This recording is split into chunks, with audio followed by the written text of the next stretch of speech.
చెవులు ఇచ్చింది ఎవరంట? ఏమింటున్నాడు దేవుడు? దేవుడు ఏమింటున్నాడు?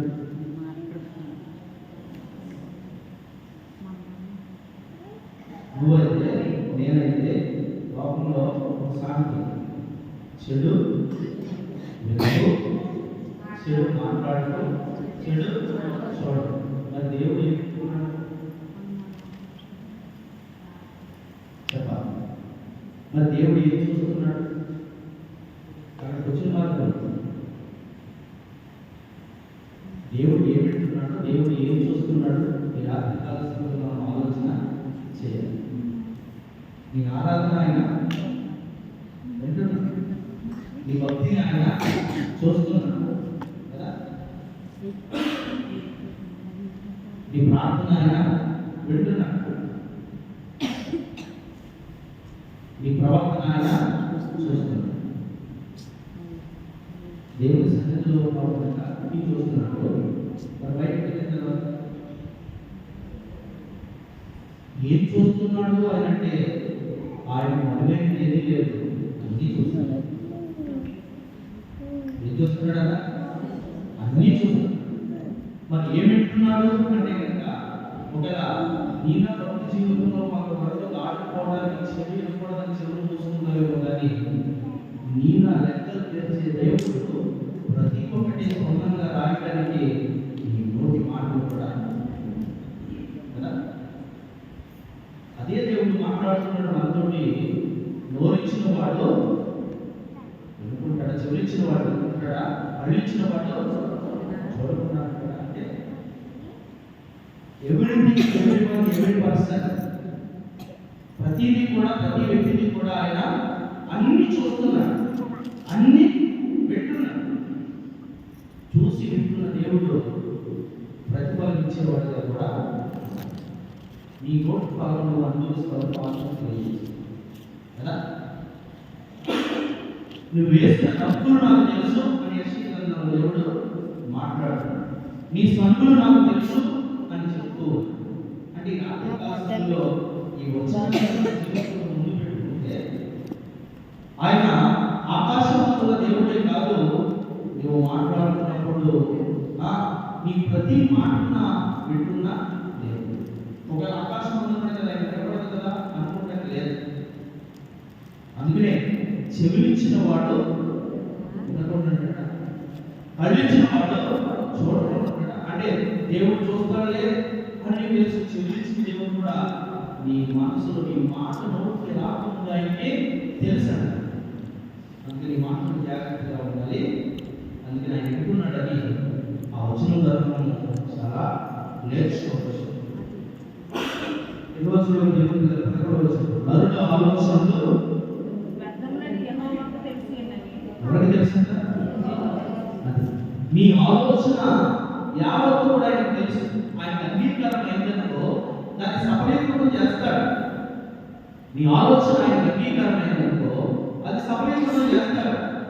నీ ఆలోచన ఆయన వ్యతిరేకంగా ఉందనుకో దాన్ని భగ్నపరుస్తాడు. అన్నీ కూడా ఆయనకి తెలుసు. హృదయాంతరంగంలో ఏముందో ఆయనకి తెలుసు. కొందరు బాహ్యంగా కనపడాలని కట్టలు వేస్తున్నారు దేవుని సన్నిధిలో. కానుక వేద వివరాలు ఎవరెక్కడ చూస్తారో అని చెప్పేసి సీక్రెట్ గా తెచ్చేసి రెడ్డి బాసులు వేస్తుంది. ఎవరు కనపడకుండా వేస్తుంది. మరి ఎవరు చూశారు? దేవుని తెలుసు. భోజనానికి పిలిచిన వాళ్ళు ఈ ముద్దులెట్టుకుంటుంది కాళ్ళని ఇవి క్యారెక్టర్ గురించి ఇవి తెలియదు అనుకుంటున్నాడు. వాడు అంతరంగంలో ఏముందో దేవుడికి తెలుసు. నీటికి వచ్చినప్పుడు నీళ్ళు ఇచ్చావు నాకు, అన్నిటితో కడుగుతున్నప్పుడైనా నీకు మార్పు కలగలేదు. తలపెట్టులతో దున్నుతున్నప్పుడైనా నీకు అవగాహన రాలేదు. ఇదిగో ఎక్కడెక్కడో తిరిగిన పాదాలు చెప్పేసి ముద్దుటి మీద ముక్కల మీద ముఖం మీద కాకుండా పాదాలను ఉదాడుతున్నప్పుడు కూడా ఆ ప్రేమ నీకు కనపడలేదు.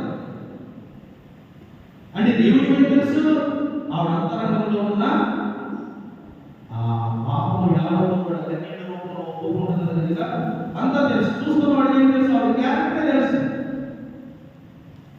కానీ దేవుడికి అన్నీ తెలుసు. హృదయాంతరంగాల గురించి ప్రభు వచనంలో మాట్లాడాడు. ఇక 18వ వచనం చూస్తే ఎల్లప్పుడూ ఉండి ఆ ప్రభు గురించి మాట్లాడుతున్నాడు. నా కాలు జారినని నేను అనుకొనగా యెహోవా నీ కృప నన్ను బలపరుచుచున్నది. నా అంతరంగమును విచారించగా నీ గొప్ప ఆదరణ నా ప్రాణమున్నది తెలుసు. ఇక్కడ ఆగిపోదాం. అన్ని తెలిసిన దేవుడు, అన్ని చూస్తున్న దేవుడు మన బాల్యం నుంచి నేటి వరకు కూడా, లేదా మన రక్షణ పొందక ముందు జీవించిన జీవితం, లేదా రక్షణ పొందిన తర్వాత కూడా నేను పర్యాయాలు తప్పిపోయి, లేదా దుర్భాషలు మాట్లాడి, లేదా అనాలోచితంగా ఆలోచించి శరీర సంబంధిగా మన కోరికలు మనలో వచ్చి ఇవన్నీ కూడా తెలిసిన దేవుడు ఎందుకు మనం ఇంకా ఉంచాడు అంటే కనుక కృపని మాట్లాడుతున్నారు. ఆ 18వ వచనంలో ఏమని మాట్లాడుతున్నాడంటే, నా కాలు జారిపోయాను, నేను తప్పిపోయాను, నేను పడిపోయాను, ఎన్నో రకాలుగా నేను తప్పిపోయాను. కానీ అలా అనుకున్నప్పుడు దేవుడి కృప ఏం చేసిందని పాపం వల్ల వచ్చిన జీవితం మరణం తెలిసినప్పుడు ఇన్ని పర్యాయాలు తప్పిపోయి నేను మరణించకుండా నాశనమైపోయి అంతమైపోయి మట్టిలో కలిసిపోయి మనుషుల చేత మరవబడకుండా ఇంకా సజీవుడిగా మనిషిగా ఈ భూమి మీద అన్ని కలిగిన వాడిగా ఉంటున్నాను అంటే కనుక నా కాలు జారిన క్షణాన్ని, నేను తప్పు చేసిన క్షణాన్ని, నేను అయిపోయినటువంటి క్షణాన్ని ఇంకా నిలిచిన దాన్ని బట్టి ఆలోచన చేస్తే ఏంటి అంటే కనుక ఆ కృప నన్ను బలపరుస్తుంది, నడిపిస్తుంది. ఆ కృపే నన్ను బలపరుస్తుంది. చూచుతున్న దేవుడు, వింటున్న దేవుడు, మనం ఏంటి తెలిసినా కానీ నేటి వరకు నన్ను ఇంకా ఉంచాడు, క్షమిస్తున్నాడు అంటే కనుక, నేను అయిపోవలసిన వాడిని ఇంకా ఉన్నాను అంటే కనుక ఆ కృపే నన్ను బలపరుస్తుంది. ప్రభు గురించినటువంటి మాటలు ధ్యానం చేస్తూ ప్రభు గురించి ఆలోచన చేస్తే ప్రవక్త అయిన యెషయా 54వ అధ్యాయంలో 10వ వచనం మాట తెలియజేస్తాడు. చదివేసి వాక్యాన్ని తెలుసుకుంటాం. పర్వతములు తొలగిపోయినను ఆయన విడిచిపోలేదు. భక్తుడు ఎరిగిన వాడిలో చెబుతున్న మాట నీవు నేను గ్రహిస్తే కనుక యెషయా గ్రంథము 54వ అధ్యాయం 10వ వచనం. అదే ఇక్కడ తీసుకున్నారు. ఎప్పుడు దాకా, ఎప్పటి వరకు అంట? ఒకవేళ ఎల్లప్పుడూ నిలిచి ఉండే కొండలు తొలగిపోతాయి కదా, పర్వతాలు తొలగిపోతాయి, మెట్టలే తొలగిపోతాయి, అన్ని కదిలిపోతాయి, కరిగిపోతాయి. కానీ భూమి మీద ఆయన కృప ఎలా ఉందంట? ఎలా ఉందంట? దాటిపోయేదిగా లేదు. శాశ్వతమైన ప్రేమ, శాశ్వతమైన కృప దేవుడు మనకి అనుగ్రహిస్తాడు. పరిశుద్ధంలో ఒక వ్యక్తిని మనం గుర్తు చేసుకుంటే ఆయనకి శాశ్వతమైన కృపను చూపించాడు. శాశ్వతమైన కృపను ఇచ్చాడు ఎవరికి? దేవునికి స్తోత్రం. చదవండి. 51వ అధ్యాయం 7వ వచనం. యెషయా గ్రంథం 51వ అధ్యాయం 7వ వచనం.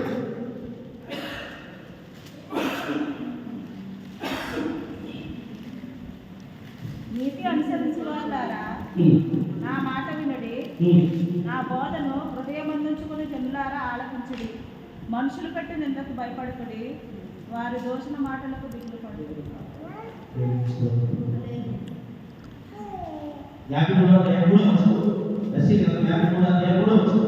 అతడు తృణీకరింపబడినవాడాయెను,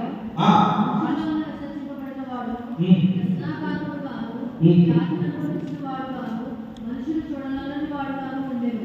అతడు తృణీకరింపబడిన కాదండి 55:3 55 చెవియొగ్గి నా యొద్దకు రండి, మీరు వినిన ఎడల మీరు బ్రతుకుదురు, నేను మీతో నిత్య నిబంధన చేసేదను. 55వ అధ్యాయం 3వ వచనం. దావీదు నాకు చూపిన శాశ్వత కృపను మీకు చూపుదును. ఏం చేయమంటున్నాడంటే ఈ రాత్రి కాల సమయంలో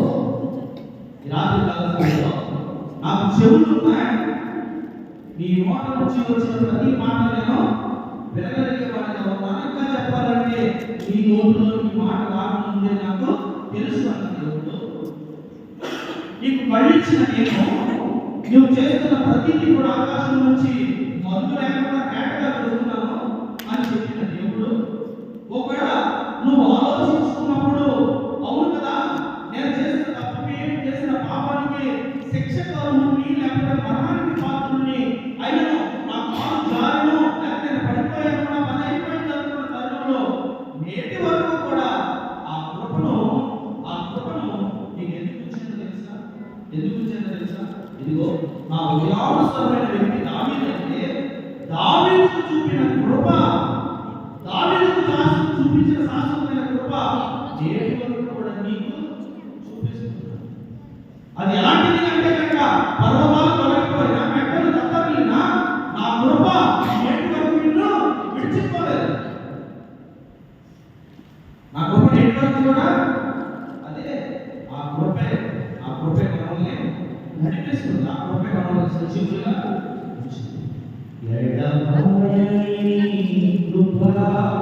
ఆ శాశ్వతమైన కృపను అనుభవిస్తున్న నీవు మరొకసారి నేను గ్రహించగలుగుతున్నావా?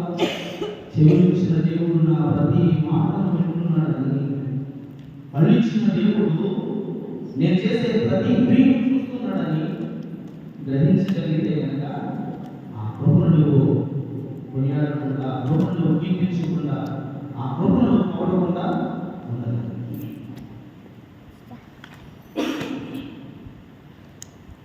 దేవునికి స్తోత్రం, దేవునికి స్తోత్రం. ఏమంటావు తెలుసా? నీ కృప దేశము నిరయనే నిశనము ఏరోహించలే యేసయ్యా. నీ కృప దేశము నిరయనే నిశనము ఏరోహించలే యేసయ్యా. యేసయ్యా నీ కృప నాకు చాలయ్యా. నీ కృప లేనిదే ఉండలేనయ్యా. యేసయ్యా నీ కృప నాకు చాలయ్యా.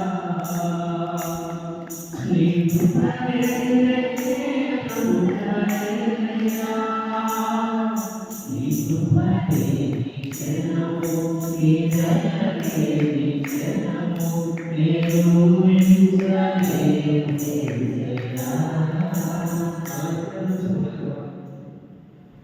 నీ ఊహ వెళ్తుందా? నీ జీవితం ఏమవుతుందో ఆయన గొప్ప తలుచుకోకపోతే, ఆయన గొప్ప నీ మీద లేకపోతే